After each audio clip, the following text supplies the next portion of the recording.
it is in the hope and the strategy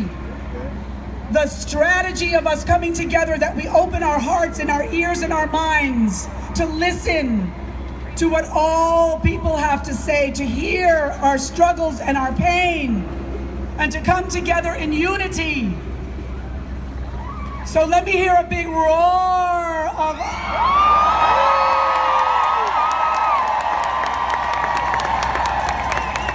All right.